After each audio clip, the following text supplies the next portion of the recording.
Terrence here with Root Healthy Plants. I'm pleased to announce that I have 8 new additions to my food forest. And our new additions, Italian everbearing figs.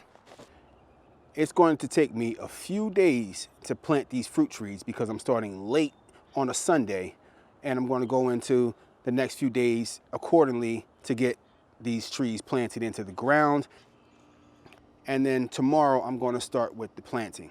So let's get into the video. All right, I don't even want to wait till tomorrow. I want to at least get something in the ground today, make some progress, and then net off this tree officially. I want to get this thing in the ground and in its new home because it's already fruiting and I feel good. I feel like I'm making good progress. I'm going to turn this food forest into my perfect idea of what my food oasis will look like. This is my dream. You know, whether you think this is right or wrong way to plant things, I don't care. I'm planting this food forest how I envision it. I mean, I think this is not a bad way to plant. I suggest it, I recommend it. Get your trees out the way first. I gotta plant out around, this drip irrigation here. Some of the roots are going over top of it in some places, so it's hard to maneuver, but pull back some of this wood chips on the top and we are going to get to it. Now, I haven't yet looked at the roots on this thing, so I want to get a good look. Oh, this thing is not really root bound so bad. All right, this is not bad. All right, so I see what I'm working with right now. All right, let's get digging. This is a good place. All right.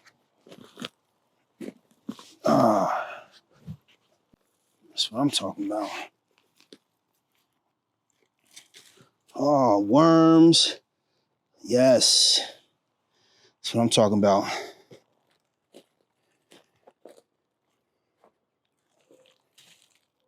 You got good soil. You should have some worms in there. My soil is looking good. You might have been able to see is, the cracks in it. It's aerated. So I got some decent soil because I've been working on my soil lately. Before I had just red, hard, compacted clay soil, trash to grow in. And I've been adding in compost. I've been keeping it covered, conditioning it, taking care of it, growing stuff in it, growing a lot of beans in it, adding the nitrogen and so, certain things. I'm not a full scientist with this growing stuff. I'm growing more intuitively, but I know that what I'm doing is making progress and has been very good for my soil. And I've been making leaps and bounds with what I've been able to produce, because last year was my first year actually growing in the ground.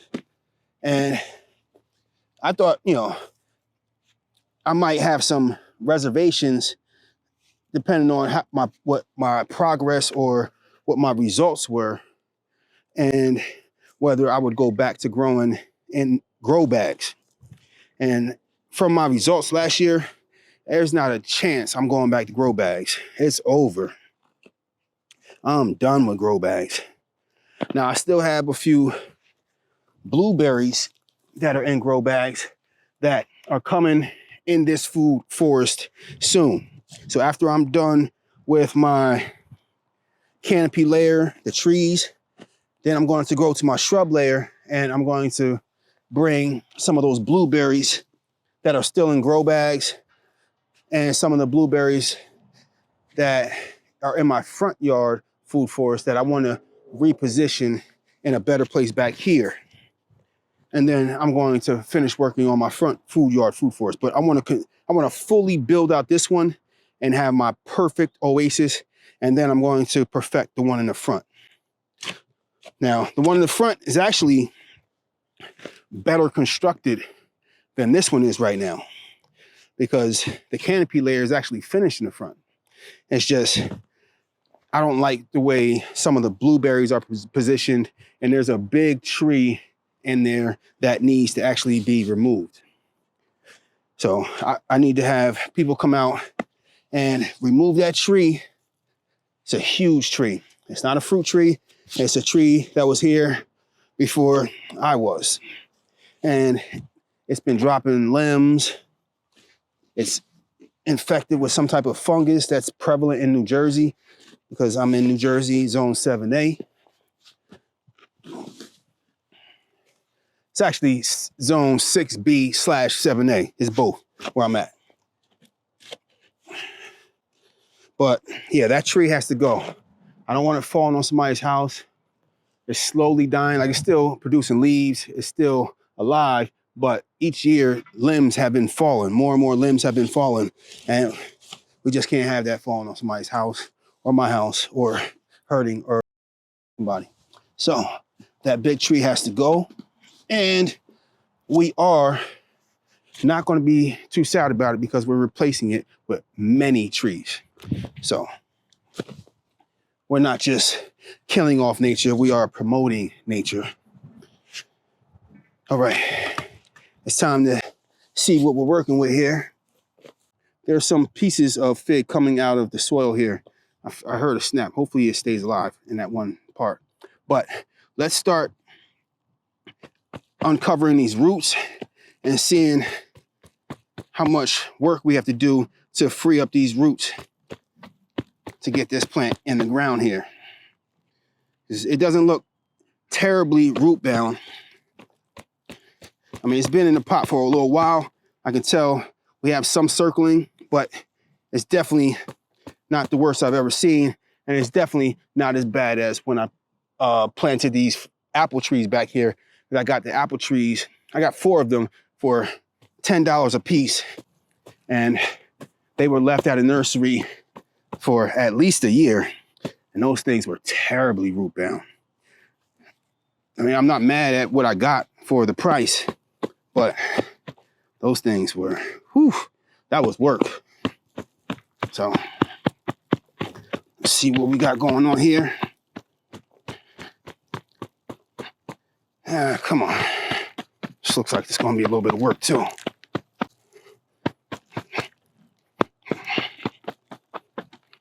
Come on, roots. I like to hit it. Some people like to sit these in water and try to free up a lot of that soil. I mean, I'll hit it, give it just the right amount of aggression that it needs. Not so much that we're destroying all the roots, but enough that we're freeing up a lot of that soil, because the soil is helping to keep these roots compacted in here.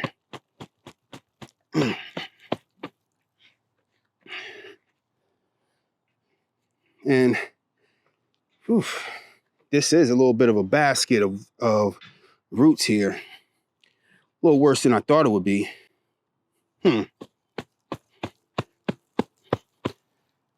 These nurseries love not to have to up-pot their trees. That's extra work, labor costs. So if you can detect, or when you go to a nursery, you can lift your tree or shrub or whatever it is out of the container, and you can visibly see that it's root bound, I would try to get a discount, because that is going to entail a lot of work when it comes to planting your trees and shrubs. And the people at the nursery should know that. You know, for the price, if you're paying top price or premium price for your trees and shrubs, you shouldn't have to do surgery with root bound plants or girdling root trees. It just shouldn't have to be a thing. So far, I haven't been able to free much roots up, and I'm not liking how much work I'm having to put in for this. Oh man, this thing is terribly root bound. This thing is just like the apple trees. This thing is bad. This is, oh man. Now I'm trying to avoid having to cut any of the roots.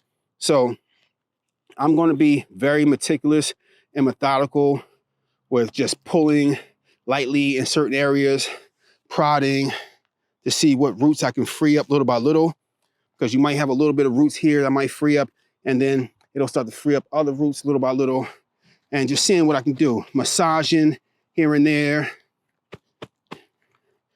still hitting it in other areas that still feel compacted. Get a lot of that soil out of there, because that's really what's helping to keep it compacted. And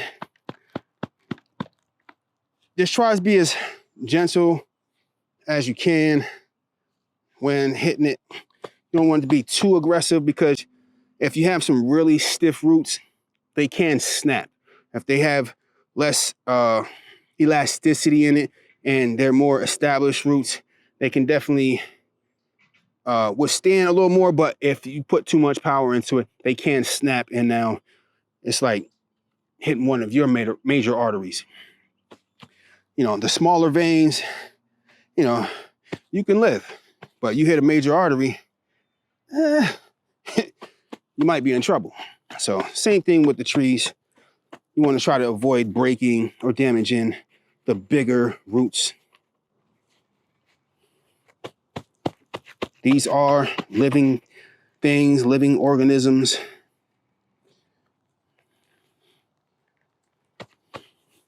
So just searching. Yeah, I mean, we're freeing up little by little, but it is what it is. These things are still terribly root bound, and this thing is like a woven basket in here. So I'm gonna try to turn this upside down and get some of this soil out the top part now, because I got a lot out the bottom and a lot out the sides, but the top part may be some of that missing, some of what's missing here to free some of this stuff up. Sheesh. These things. All right, we're getting some stuff free. We're making some headway here. Let's talk about it. Yes. If any of y'all watching this video have had, dare I say, the pleasure of having to untangle roots from a root-bound tree, put it in the comments. Let me know. What was that experience like? So that we can let other people know, you know, what they're in for. Like, you want to grow your own food, you want to start a food forest, you want to be able to provide for you food for your family that is right at a simple walk to your front yard, to your backyard. You want to know what's in your food. You know, you want to be able to control what your family is ingesting. Know that there's no harmful chemicals. This can be a process. This can be work. Well, it will be work. Now, it doesn't have to be as much work as some people make it out to be, because there's certain times of the year that I do put in my fair share of work, but I am on the lazier side of gardening, not because I won't put in the work, but because of the way that I grow. I don't have to put in so much work. And a lot of the stuff that I grow is more of a survival garden. You know, I do grow my annuals, but a lot of the stuff that I grow is more of like set it and forget it type of stuff. It doesn't need a lot of maintenance. The way that I grow, It's not a ton of weeding. I mean, I think weeding is somewhat inevitable. I'm trying to get rid of every stitch of grass, every blade of grass that I have in my yard. You know, grow food, not grass, right?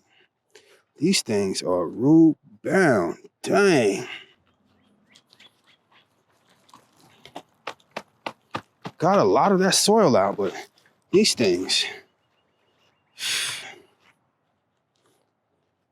Wow. You know, you want to try to be gentle, but if need be, you cut some roots. You know, it shouldn't be the end of the world. I try to not cut the bigger roots if I don't have to, but you got to do what you got to do. But you definitely want to free those roots and not have any basketed roots, any girdling roots. And you want to be able to run your fingers through them on down before you put it in the ground. So far, this is not it.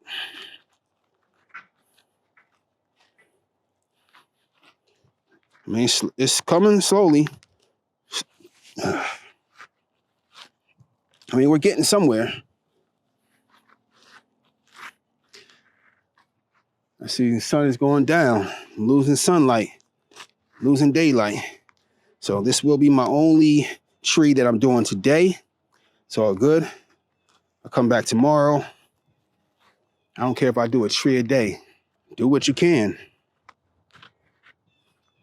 It's better than not doing anything at all.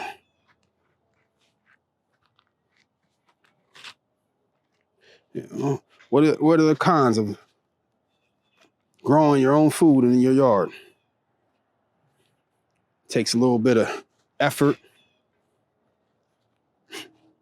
All right. I don't know if that's really a con, because there's takeaways from that. You know what's in your yard. You know what it takes to have to grow that. You can teach these lessons and tactics, and you can pass along this information to your children, to your family, to your friends on your experience, what you learned, what you did wrong, what you did right, and serve as a point of inspiration for a lot of other people. Because whatever little hurdles and reservations it took for you to get where you're at in your growing journey, a lot of people have not got where you're at yet. A lot of people are still in their head about just getting started. Should they do it? You know, a lot of people are just overwhelmed by the idea of growing their own food. You know, I mean, some people are overconfident and overestimate their abilities, but I'm not mad at that, because those people will learn. You will learn by how much success you will get, or the failures and hurdles that you receive. Now, I hope that you get on that saddle and try again if you run into hurdles and you fail, or like animals eat your harvest. Don't get discouraged. You know, you learn for next year. Okay, I have to put up this barrier. You know, deer ate all my stuff this year. Next year, I know I have to put up deer fencing. You know, that was my first year. Deer ate all of my tomatoes. I grew 25 tomato plants. Deer ate all of them, disrespecting me to the 10th power. Never been disrespected like that in my life. But yeah, deer are disrespectful. So I put up some fencing, started blocking from the deer. Next year, groundhogs may have gotten a memo from the deer, like, yo, he's gonna take that disrespect. He took it from me. You know, the deer passed along that message in the nature, like, yo, we can disrespect this guy. Because that next year, the groundhogs came disrespecting next. And those things are harder to stop than deer. You put up some fencing, you can stop deer. But the groundhogs, they dig right under that. So I'm still fighting those little critters. And then What do you have next? You got squirrels. Squirrels are hard to protect from. You can put up a fence, they'll go over it. The birds, they come right from the sky. Swoop right in, eat your little blueberries, raspberries, your little figs, and whatever else, whatever else that you have that they want. They will eat your little cherry tomatoes, your little grape tomatoes. They will eat those things. Oh, you grew that for me? Thank you. Appreciate it. Yeah. Birds will disrespect you. Deer will disrespect you. Groundhogs will disrespect you. Deer will disrespect you, and so on. So this is a battle of attrition fighting against nature. Get used to it. Or quit. If this ain't for you, not trying to force you to do something that you don't want to do, but, this may not be for you. Yeah, I don't advise quitting, but, everything isn't for everybody. Some people rather sit in the office and go to ShopRite when they want something to eat. Go to Stop and Shop, Wegmans, Piggly Wiggly, Whole Foods, you name it. I'd rather go to the backyard, root healthy plants. Our plants are healthy. We know what our roots look like. It's good to know what your chemical intake is like, what your pesticide intake is like. Ask yourself, what was your pesticide intake for the year of 2024? A lot of people are like, I don't know. What do you mean, pesticide intake? Exactly. You're growing your own food, you can confidently say, pesticide intake. Don't disrespect me. I grow my own food. What you mean pesticide intake? What was your pesticide intake? You could talk like that now. Ooh, freeing up those roots. That's what I'm talking about. So I'm able to run my hands through some of this roots like hair almost. See, that's what you don't want to do. I just ripped off a good root right there. Damn. No bueno. Well, I think this fig tree will live, but that's unfortunate that I just did that. That was an accident. Being a little bit overzealous because things were starting to come free, but there still is resistance in here, and I still have work to do. I thought I was almost done. Apparently, I was wrong. All right. I mean, we are getting somewhere, but we are not at the promised land yet. So I want to keep searching, freeing these roots until I can get to the base of this tree and be able to comb my fingers through the roots and feel confident that there's no knotting, basketing of the roots, swirling of the roots to where you can't see a start or an end to the roots. That we can't have. Not in my yard. Not in my house. Dikembe Mutombo. Not in my house.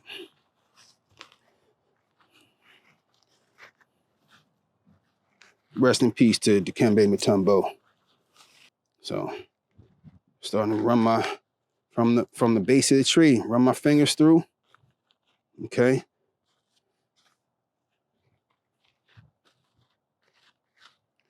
So we are good to go.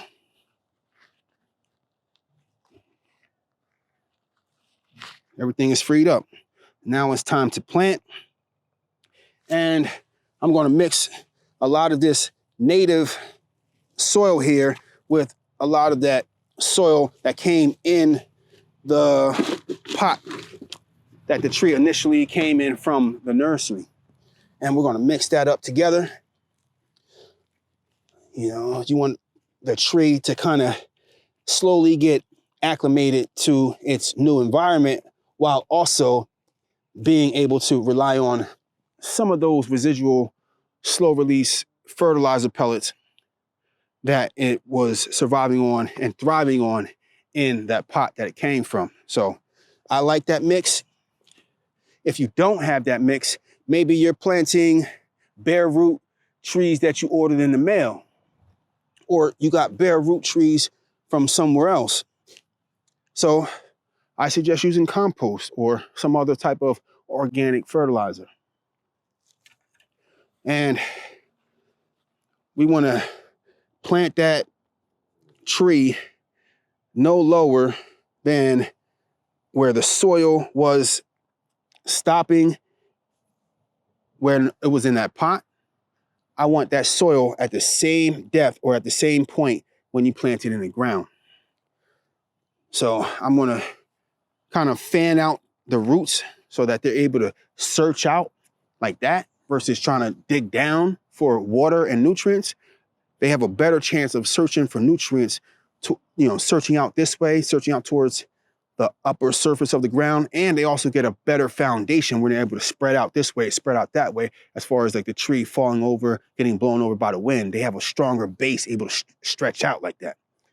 They settle into the ground real solid. So I want to try to get that bottom base set and then fan out the roots. So right now, I know where ground level is. I know I need a little bit more soil so I can have this at ground level, maybe right here. So I know I need more soil in that hole there. And we're going to keep mixing some of that good mixture here with the native soil that was here. And my native soil has plenty of compost in it. I add compost each year. So we got plenty of nutrients in there. And after I plant this tree, I'm going to come through in this bed and add a ton of more compost on top anyways when I plant my ground cover layer.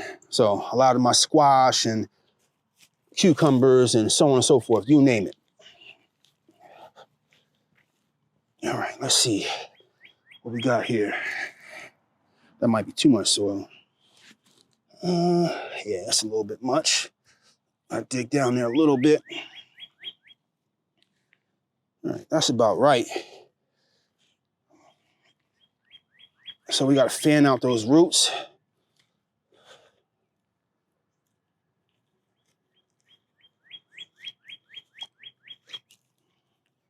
So sometimes you need to dig a little further out this way, dig a little further out that way, and it is what it is. Maybe your hole's not big enough, and you have to adjust with the roots, adjust with what your tree or plant or shrub needs. So right now, it's sitting, but I want to clear a path for some of these roots. These roots are going this way. Let's make a path. I want this root to come out this way, clear a path for them, Make way. Make way. You know what I'm talking about? If you don't know, figure it out. But this is, I say it's part of my intuitive gardening. I could have just made a huge hole, crater in the ground to begin with. I'm going to save myself a little bit of time and energy because this tree may not have needed all that. But as I need it, I'll create the lanes for it. And it's easy to take up a lot of the soil right here by hand. You see, I don't have to dig in here with a shovel. That's because this is really soft. This is aerated. I add compost each year, so the soil is very loose. That is good soil right here. But you don't have to have a shovel necessarily to dig. I can easily get at that soil with my hands. That's good soil. All right, so we got to make way for some of these other roots here. Clear a path. Make way. You feel me? You see how I can just dig right in there? Lay those roots out. Boom. Want to dig some this way. Lay those roots out. Boom, cover those up. Cover those up. Clear path. Lay those down. And we're gonna come through, cover those up some more.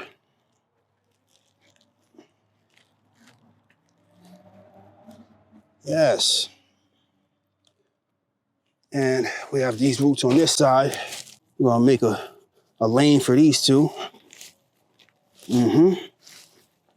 Let's go. Lay them down. Cover them right back up. Now I want this thing kind of sitting straight. So I like to press down on the soil just enough to ensure that when I water it, it's going to settle right where it needs to settle. Now I don't want to stomp on it and jump up and down on the soil to compact it, but I want to make sure that when this settles, it doesn't sink too much. So this is at a decent spot where I would want it at. Now, I'm going to cover this back up with some wood chips.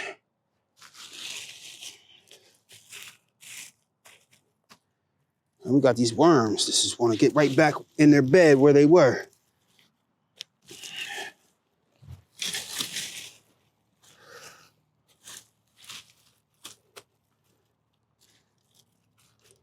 So we got one fig tree in the ground here. All right, we're gonna get some more wood chips. We're gonna add a few buckets of wood chips here. And we're gonna volcano this fig. Now I got my two little fig branches coming out of here, so I wanna be careful around these two. More. We're gonna do one more bucket of wood chips. Okay, here we go. That's our last bucket of arborist wood chips. And now let's volcano this.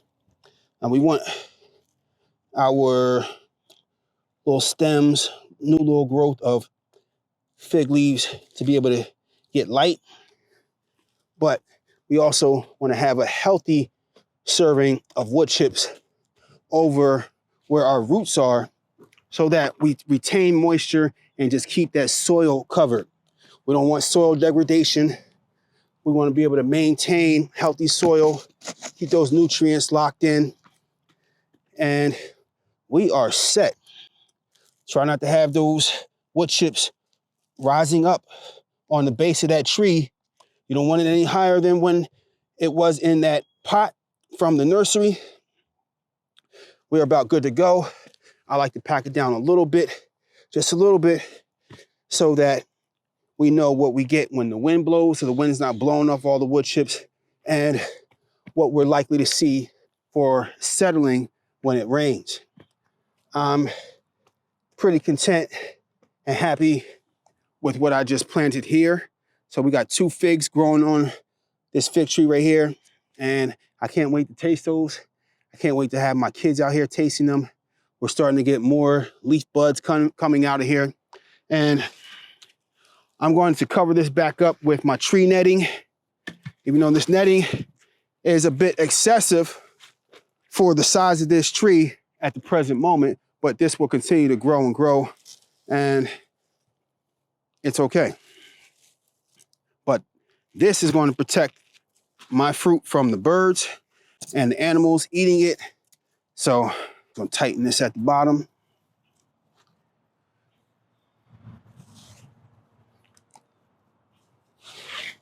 Tighten him up. Tighten him up. It's all good. Now, I'm going to pull the little piece here to lock it in. Let's go. Another tree planted. That's what I'm talking about. Another tree planted. Now let's fan out this right here, this little netting, so this can get good sunlight, and we are good to go. So I'm happy that I actually have this resource to be able to do this, the funds to be able to afford to plant food in my yard. I'm grateful that I have the support, that I have the knowledge to be able to do this. And each week, I'm investing in my future. I'm investing in the future of my family. So this is very important to me. I appreciate the community for watching. I hope that I'm inspiring somebody. I hope that I get some good comments. You know, I'm looking to inspire. I'm looking to be inspired. You know, I'm also self-inspired, but man, I'm looking to help anyone that needs help. You know, tap in. If you have any questions, comments, please put in the comment section. If you have any different experiences that you'd like to share, definitely put it in the comment section and keep it growing. Keep it growing. Like, share, and subscribe. That's how you do it. Rue Healthy Plants.